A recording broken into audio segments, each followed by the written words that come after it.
Hi అందరికి, welcome to simple recipes by Suvarna. Chicken fry చేసుకుందామండి. దానికోసం ఒక కడాయి తీసుకున్నాను. కడాయిలో ఆయిల్ వేసాను. ఆయిల్ 3 టేబుల్ స్పూన్స్ ఆయిల్ వేసానండి. దానిలో పచ్చిమిర్చి వేస్తున్నాను.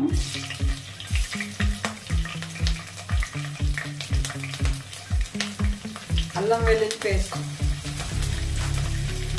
పెద్ద స్పూన్ అల్లం వెల్లుల్లి పేస్ట్ వేస్తున్నాను. నేను తీసుకున్నాను 1/2 కేజీ చికెన్ అండి. దీనిలో మనం చికెన్ వేసుకుందాం. చికెన్ కడిగి పెట్టానండి, దానిలో చికెన్ వేసుకుందాం.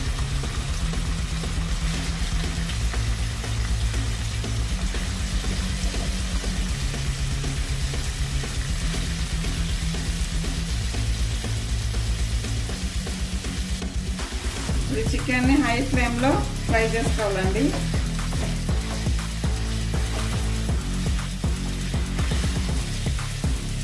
హై ఫ్లేమ్లో వాటర్ ఎవాపరేట్ అయ్యే వరకు ఫ్రై చేసుకోవాలి.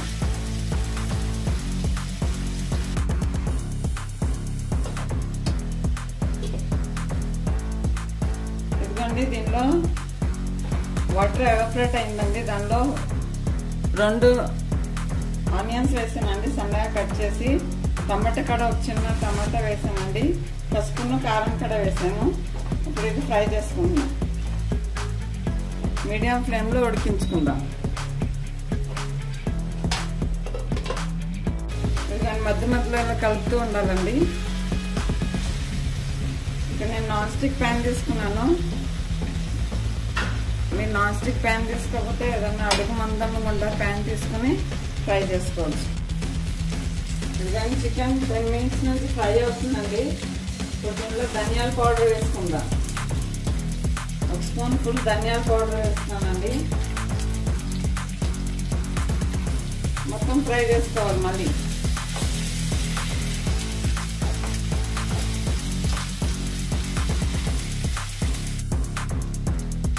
ఇదిగోండి, చికెన్ ఫ్రై రెడీ అయిపోయిందండి. ఇప్పుడు కొంచెం గరం మసాలా వేస్తున్నా. గరం మసాలానా చికెన్ మసాలానే వేసుకోండి. ఇంకా కొంచెం కారం వేస్తున్నా. ఇలా కారం వేస్తే టేస్టీగా బాగుంటుందండి. కలర్ కూడా బాగుంటుంది లాస్ట్లో వేస్తే. మీరు స్టార్టింగ్లో కొంచెం తక్కువ వేసుకోండి కారం. ఇప్పుడు లాస్ట్లో కొంచెం వేసుకోండి. ఇప్పుడు మీరు ఉప్పు కారం చెక్ చేసుకోండి. చెక్ చేసుకుని స్టవ్ ఆఫ్ చేసుకుంటున్నాం. కొత్తిమీర వేస్తున్నాను.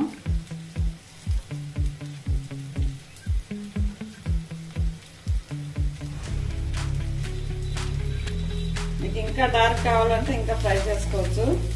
ఇదిగోండి, మాడకుండా మంచిగా వచ్చిందండి చికెన్ ఫ్రై. మీకు ఇంకా బ్రౌన్ కావాలంటే ఇంకా ఫ్రై చేసుకోవచ్చు. ఇక్కడ మీరు సాల్ట్ కారం చూసుకోండి. చాలా స్పైసీగా చికెన్ కర్రీ చాలా టేస్టీగా ఉంటుందండి. చాలా ఈజీగా చేసుకోవచ్చు. బ్యాచిలర్స్ కూడా ఈజీగా చేసుకోవచ్చు అండి ఫ్రై. చూడండి, ఎక్కడ మాడకుండా, నాన్ స్టిక్లో చేసాను కదా, ఎక్కడ మాడకుండా బాగా వచ్చిందండి. మీ దగ్గర నాన్ స్టిక్ కడాయి లేకపోతే మామూలు కడాయిలోనే చేసుకోవచ్చు. కాకపోతే కొంచెం మందగా ఉండే కడాయి తీసుకోండి. చికెన్ మనం స్టార్టింగ్లో హై ఫ్లేమ్లోనే ఉడికించుకోవాలండి.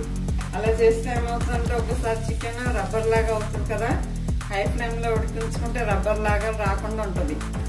సాఫ్ట్గా ఉంటుంది చికెన్. ఇదిగో నేను సాఫ్ట్గా ఉందాం.